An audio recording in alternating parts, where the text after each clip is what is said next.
Chapter 5. Mr. Gillingham chooses a new profession. As Cayley went over to the bell, Antony got up and moved to the door.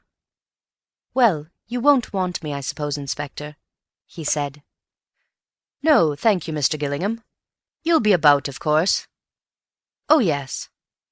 The inspector hesitated. "I think, Mr. Cayley, it would be better if I saw the servants alone. You know what they are. The more people about, the more they get alarmed. I expect I can get at the truth better by myself." "Oh, quite so. In fact, I was going to ask you to excuse me. I feel rather responsible towards these guests of ours. Although Mr. Gillingham very kindly—" He smiled at Antony, who was waiting at the door, and left his sentence unfinished. "Ah, that reminds me," said the inspector. "Didn't you say that one of your guests, Mr. Beverley, was it? A friend of Mr. Gillingham's, was staying on?" "Yes. Would you like to see him?" "Afterwards, if I may." "I'll warn him. I shall be up in my room if you want me. I have a room upstairs where I work. Any of the servants will show you. Ah, Stevens, Inspector Birch would like to ask you a few questions." "Yes, sir," said Audrey primly, but inwardly fluctuating. The housekeeper's room had heard something of the news by this time, and Audrey had had a busy time explaining to other members of the staff exactly what he had said, and what she had said. The details were not quite established yet, but this much at least was certain, that Mr. Mark's brother had shot himself and spirited Mr. Mark away, and that Audrey had seen at once that he was that sort of man when she opened the door to him.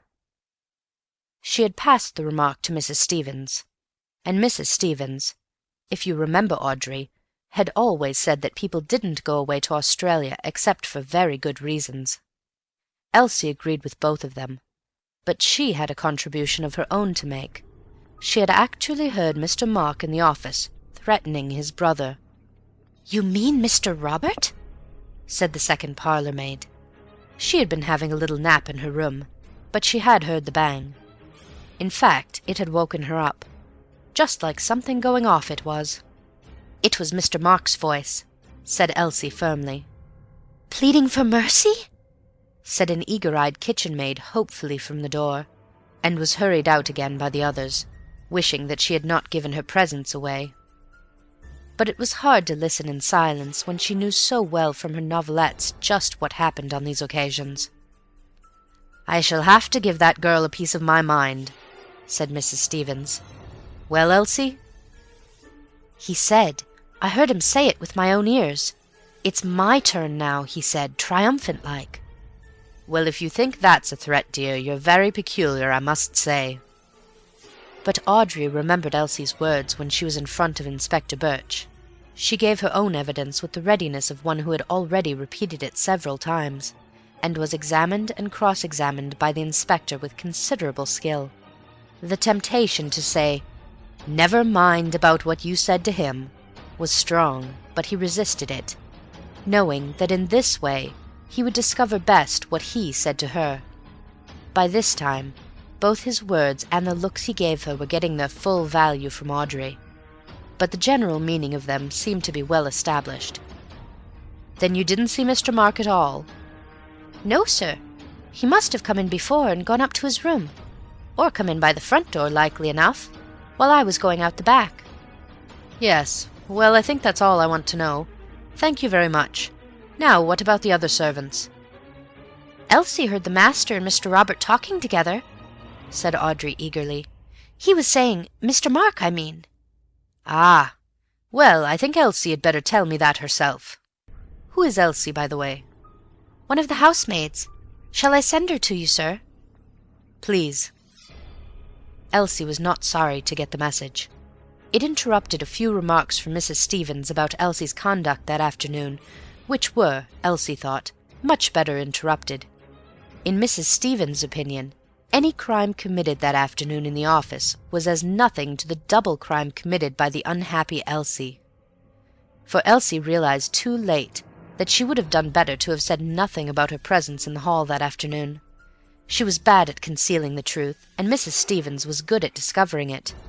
Elsie knew perfectly well that she had no business to come down the front stairs, and it was no excuse to say that she happened to come out of Miss Norris's room just at the head of the stairs, and didn't think it would matter, as there was nobody in the hall, and what was she doing anyhow in Miss Norris's room at that time?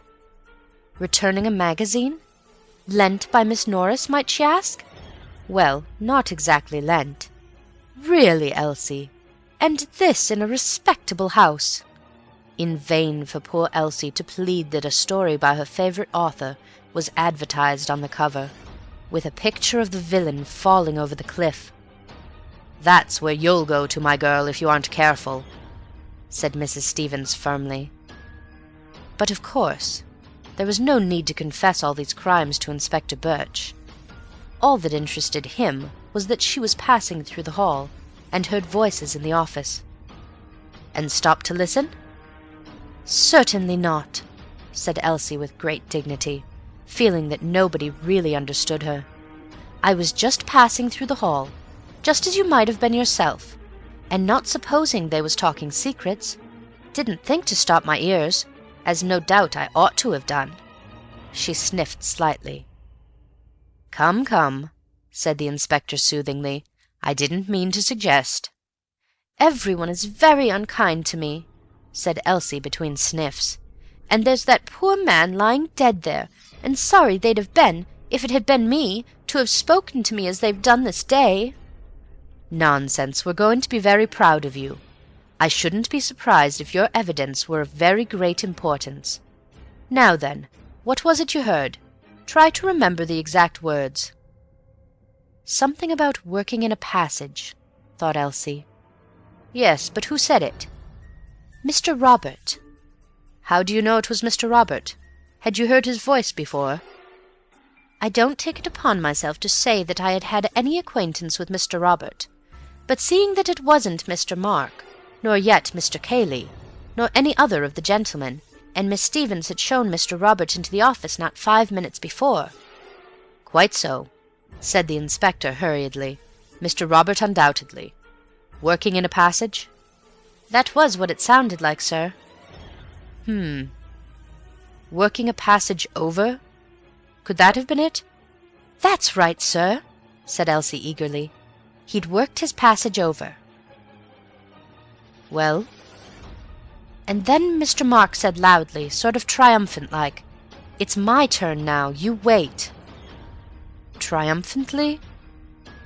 "As much as to say his chance had come." "And that's all you heard?"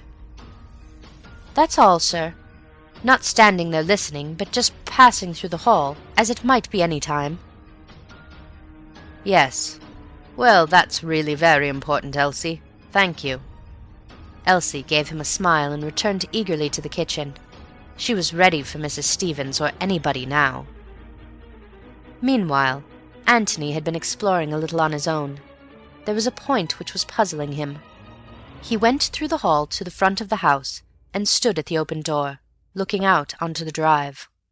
He and Cayley had run round the house to the left. Surely it would have been quicker to have run round to the right. The front door was not in the middle of the house. It was to the end. Undoubtedly they went the longest way round, but perhaps there was something in the way if one went to the right. A wall, say. He strolled off in that direction, followed a path round the house, and came in sight of the office windows. Quite simple, and about half the distance of the other way. He went on a little farther and came to a door, just beyond the broken-in windows. It opened easily, and he found himself in a passage. At the end of the passage was another door. He opened it, and found himself in the hall again. "And of course, that's the quickest way of the three," he said to himself. "Through the hall and out at the back, turn to the left, and there you are. Instead of which, we ran the longest way round the house. Why? Was it to give Mark more time in which to escape? Only, in that case, why run? Also, how did Cayley know then that it was Mark who was trying to escape? If he had guessed, well, not guessed, but been afraid that one had shot the other, it was much more likely that Robert had shot Mark. Indeed, he had admitted that this was what he thought. The first thing he had said when he turned the body over was, "Thank God, I was afraid it was Mark." But why should he want to give Robert time in which to get away? And again, why run, if he did want to give him time? Antony went out of the house again to the lawns at the back, and sat down on a bench in view of the office windows. "Now then," he said, "let's go through Cayley's mind carefully and see what we get." Cayley had been in the hall when Robert was shown into the office. The servant goes off to look for Mark, and Cayley goes on with his book. Mark comes down the stairs, warns Cayley to stand by in case he is wanted, and goes to meet his brother. What does Cayley expect? Possibly that he won't be wanted at all. Possibly that his advice may be wanted in the matter, say, of paying Robert's debts, or getting him a passage back to Australia. Possibly that his physical assistance may be wanted, to get an obstreperous Robert out of the house. Well, he sits there for a moment, and then he goes into the library. Why not? He is still within reach if wanted. Suddenly he hears a pistol shot. A pistol shot is the last noise you expect to hear in a country house. Very natural, then, that for the moment he would hardly realize what it was. He listens, and hears nothing more. Perhaps it wasn't a pistol shot after all. After a moment or two he goes to the library door again. The profound silence makes him uneasy now. Was it a pistol shot? Absurd. Still, no harm in going into the office on some excuse, just to reassure himself. So he tries the door and finds it locked. What are his emotions now? Alarm? Uncertainty? Something is happening. Incredible though it seems, it must have been a pistol shot. He is banging at the door and calling out to Mark, and there is no answer. Alarm, yes. But alarm for whose safety? Mark's, obviously. Robert is a stranger. Mark is an intimate friend. Robert has written a letter that morning, the letter of a man in a dangerous temper. Robert is the tough customer, Mark the highly civilized gentleman. If there has been a quarrel, it is Robert who has shot Mark. He bangs at the door again. Of course, to Antony, coming suddenly upon this scene, Cayley's conduct had seemed rather absurd. But then, just for the moment, Cayley had lost his head. Anybody else might have done the same. But as soon as Antony suggested trying the windows, Cayley saw that that was the obvious thing to do. So he leads the way to the windows, the longest way. Why? To give the murderer time to escape? If he had thought then that Mark was the murderer, perhaps yes. But he thinks that Robert is the murderer. If he is not hiding anything, he must think so. Indeed, he says so, when he sees the body. "I was afraid it was Mark," he says, when he finds that it is Robert who was killed. No reason then for wishing to gain time. On the contrary, every instinct would urge him to get into the room as quickly as possible and seize the wicked Robert. Yet he goes the longest way round. Why? And then, why run? "That's the question," said Antony to himself as he filled his pipe, "and bless me if I know the answer. It may be, of course, that Cayley is just a coward. He was in no hurry to get close to Robert's revolver, and yet wanted me to think that he was bursting with eagerness. That would explain it. But then, that makes Cayley out a coward. Is he? At any rate, he pushed his face up against the window bravely enough. No, I want a better answer than that." He sat there, with his unlit pipe in his hand, thinking. There were one or two other things in the back of his brain, waiting to be taken out and looked at. For the moment he left them undisturbed. They would come back to him later when he wanted them. He laughed suddenly and lit his pipe. I was wanting a new profession, he thought, and now I've found it. Antony Gillingham, our own private sleuth-hound. I shall begin today. Whatever Antony Gillingham's other qualifications for his new profession, he had at any rate a brain which worked clearly and quickly, and this clear brain of his had already told him that he was the one person in the house at that moment who was unhandicapped in the search for truth. The inspector had arrived in it to find a man dead and a man missing.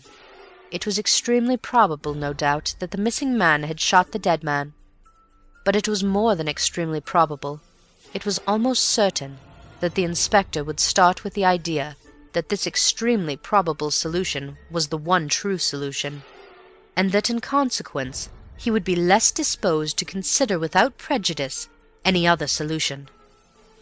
As regards all the rest of them, Cayley, the guests, the servants, they also were prejudiced in favour of Mark, or possibly, for all he knew, against Mark, in favour of or against each other. They had formed some previous opinion, from what had been said that morning, of the sort of man Robert was. No one of them could consider the matter with an unbiased mind. But Antony could. He knew nothing about Mark. He knew nothing about Robert. He had seen the dead man before he was told who the dead man was. He knew that a tragedy had happened before he knew that anybody was missing. Those first impressions, which are so vitally important, had been received solely on the merits of the case. They were founded on the evidence of his senses, not on the evidence of his emotions or of other people's senses. He was in a much better position for getting at the truth than was the inspector. It is possible that in thinking this, Antony was doing Inspector Birch a slight injustice. Birch was certainly prepared to believe that Mark had shot his brother. Robert had been shown into the office, witness Audrey. Mark had gone in to Robert, witness Cayley. Mark and Robert had been heard talking, witness Elsie. There was a shot, witness everybody. The room had been entered, and Robert's body had been found, witness Cayley and Gillingham. And Mark was missing. Obviously, then, Mark had killed his brother, accidentally as Cayley believed, or deliberately as Elsie's evidence seemed to suggest. There was no point in looking for a difficult solution to a problem, when the easy solution had no flaw in it. But at the same time, Birch would have preferred the difficult solution, simply because there was more credit attached to it. A sensational arrest of somebody in the house would have given him more pleasure than a commonplace pursuit of Mark Ablett cross-country. Mark must be found, guilty or not guilty, but there were other possibilities. It would have interested Antony to know that just at the time when he was feeling rather superior to the prejudiced inspector, the inspector himself was letting his mind dwell lovingly upon the possibilities in connection with Mr. Gillingham. Was it only a coincidence that Mr. Gillingham had turned up just when he did, and Mr. Beverley's curious answer when he asked for some account of his friend?